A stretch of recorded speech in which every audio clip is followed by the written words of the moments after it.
Behaviour తోటి. Sir love stories ఎందుకు sir మీకు? సార్ లవ్ గురించి మాట్లాడాల్సిన అవసరం ఏముంది? లేదా నా డాటర్ ఏమన్నా లవ్ స్టోరీస్ మెయింటైన్ చేస్తారా? సార్ ప్రామిస్ వద్దు సార్. మీరు 30 ప్లేస్ అమ్మాయి 30, మీరు ఆ మాటలు ఎందుకు మాట్లాడాలి? అబద్ధాలు కాదు సార్, అబద్ధాలని కాదు. ఇప్పుడు స్కూల్లో జరిగే discussions, see as a sister or as a mother I be very friendly with my daughter అనుకున్నాను. Even if you are a father, you will be very friendly with your daughter, right? Being friendly with your child, if a child says these things, so నేను ఇంకా మా పాపని స్కూల్కి పంపించగలుగుతాను. నేనేం చేస్తాను? ఎందుకమ్మా ఈ లవల్ జూల్స్ అప్పటిదాకా ఇంట్లో కూర్చోంటాను? Because it matters. Respect matters to every parent. Respect matters. తను అంత హర్ట్ అయ్యి వాళ్ళ బాబుని కొట్టినందుకే తను వచ్చారు, కానీ నువ్వు మా పాపను కొట్టినందుకే మేము ఇక్కడికి వచ్చాం. కానీ సార్ అంటిల్ అన్లెస్ మేము ఇక్కడికి వస్తామా? మీరు మిస్టేక్ చేయలేదు కాదు. Telugu speaking is not wrong thing, because Telugu is our mother tongue. Might be anything sir. Telugu rectify చేయండి సార్. ఐరన్ స్కేల్స్ కొట్టడం, iron scale is not because before generation మమ్మల్ని ఐరన్ స్కేల్స్ కొట్టారు, మమ్మల్ని మ్యాథ్స్ సార్ కొట్టారు. We have done everything. కానీ ఏమైపోతుందంటే మా generation kids ఏంటంటే మా పాప ఈ సార్ వల్ల మెంటల్లీ వెరీ డిప్రెస్డ్.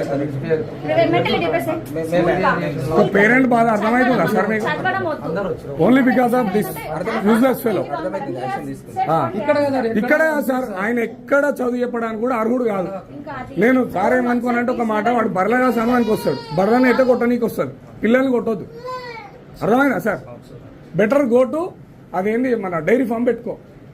నువ్వు పనికిరావు. సారీ ఎందుకు? బుద్ధి ఉండాలి నీకు ఉపాధ్యాయుడి స్థానంలో ఉండి. పిల్లలు మా దగ్గర 4 గంటలు స్కూల్లో 10 గంటలు మీరే అడగాలి సార్. మీకే సేమ్ సార్, సేమ్ నీకు. మా దగ్గర 8 గంటలు వచ్చి నిద్రపోతారు, 4 గంటలు మేకతో ఉంటారు, 14 గంటలు మాకు కాబట్టి 10 గంటలు మీకు ఇస్తున్నాం. మీకు సేమ్.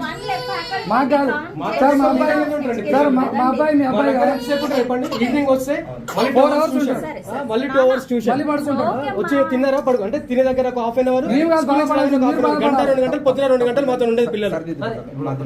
4 గంటలు మాతో ఉంటే ఎక్కువ పిల్లలు. తప్పులు సరిదిద్దుకుంటాం. తప్పు జరిగిన మాట వాస్తవమే, మేము సరిదిద్దుకుంటాం, రెక్టిఫై చేస్తాం. మా సార్ తరఫున జరిగిందో, ఎట్లా జరిగిందో, ఏం జరిగిందో అన్ని కూడా.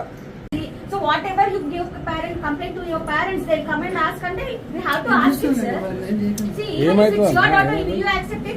Even if it's your daughter, will you accept it, sir? No, right? Then how can you beat my daughter? Just for talking in Telugu? Okay, my daughter has done a mistake talking in Telugu. Is that the way to punish her, sir? Is that the way to threaten her, sir? Sir ఇప్పుడు జరగదు, చేయదు. Already last time complaint ఇస్తేనే నువ్వు ఎన్నిసార్లు complaint ఇస్తే అన్నిసార్లు punishment ఉంటుందని చెప్పి బెదిరించినావు అంటారు. ఈ మాట నా బిడ్డ నువ్వు అనలేదని మాత్రం అనకండి.